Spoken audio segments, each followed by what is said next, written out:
dog, yo.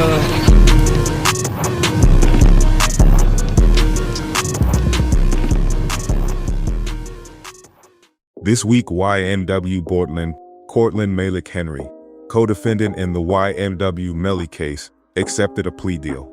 Days before his trial was to start, the move has stirred up a lot of questions. Why it matters? Because this changes the legal dynamics in the case, may impact Melly's upcoming retrial, and appears to close off the murder charges against Bortlen. I'll walk through what Bortlen pleaded to, what charges were dropped, what his sentence is, how this affects Melly's case, and what remains in flux. YNW Melly, Jamel Demons, and YNW Bortlen, Cortland Henry were arrested in February 2019. They are accused of killing two friends associates, Christopher YNW Juvie Thomas Jr. and Anthony YNW Sack Chaser Williams, in October 2018 in Miramar, Florida. Prosecutors allege that after a recording session they shot the two, then staged the deaths to look like a drive-by. Melly's first trial began in June 2023, but it ended in a mistrial because the jury couldn't unanimously agree.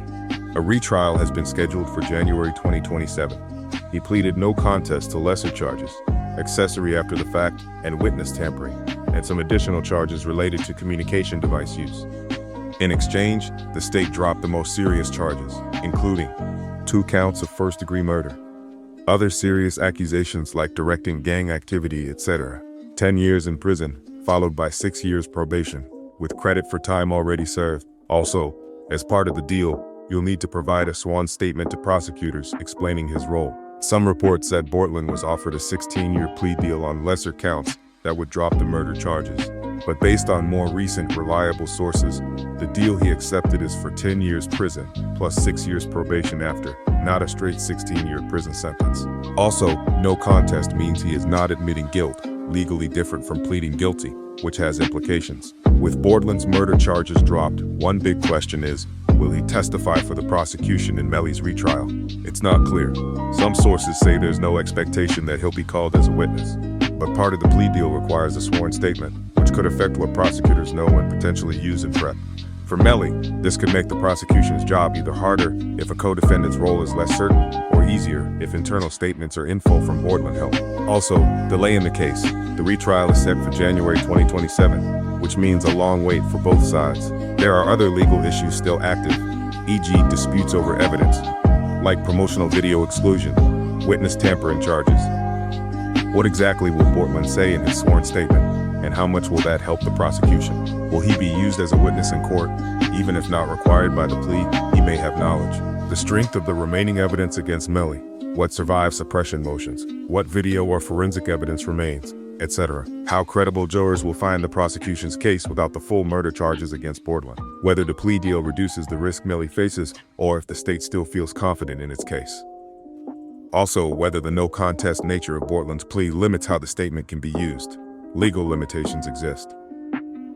This plea deal for Bortlen may look like a win for him. Lower charges, less punishment, avoiding life or worse. It shifts the legal landscape. Murder charges dropped means one less direct path for the prosecution, but the requirement for statements and accessory charges still allows pieces of his alleged involvement to emerge. Melly's case is far from over. Retrial is on the horizon, and the stakes are high. Key takeaway. These legal moves illustrate how plea deals function as strategic tools, especially when facing risk of very serious outcomes like murder convictions or life-death sentencing.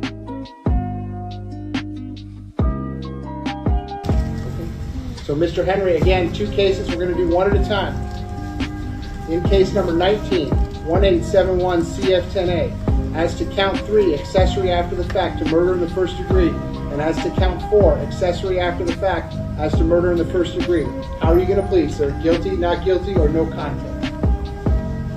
In case number 23, 10643 CF10A, as to count 1, tampering with a witness in a capital felony, and count 7, unlawful use of a two-way communication device. How are you going to plead, sir? Guilty, not guilty, or no contest?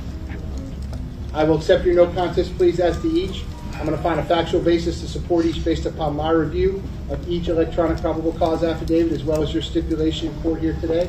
I'm going to further find that you have freely, voluntarily, and intelligently waived your rights, that you have knowingly entered each plea with the advice of competent counsel, who you've told me that you are satisfied with, that you understand the nature of the charges and the consequences of the plea.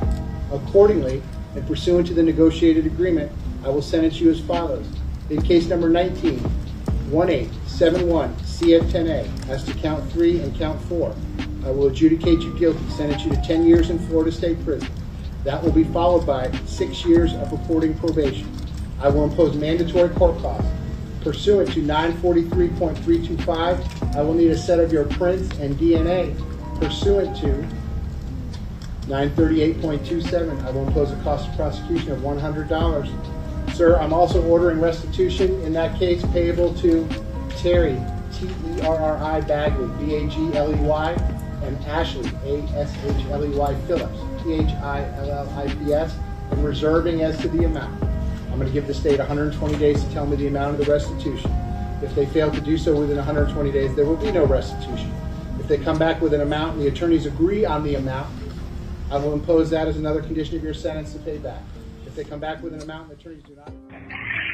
Man, you fuck niggas better stop playing on my top, man. Y'all know it's sport the fucking sport, man. I'm 10 toes down. A nigga hold it down, stay solid, they hate the nigga. Niggas fold, they go troll, they quick, they praise the nigga. I'm a young nigga out the G, just skated for license. What the fuck I look like taking the deal that hurt my niggas? What the fuck I look like giving a fuck about how y'all feel? I'm a young fly nigga, be back to raising hell, prevail. Damn, why they want a nigga to take that L? Don't you know you can see the dirt for even speaking that L? It's sport the sport, and ain't a part of Mickey Mouse Clubhouse.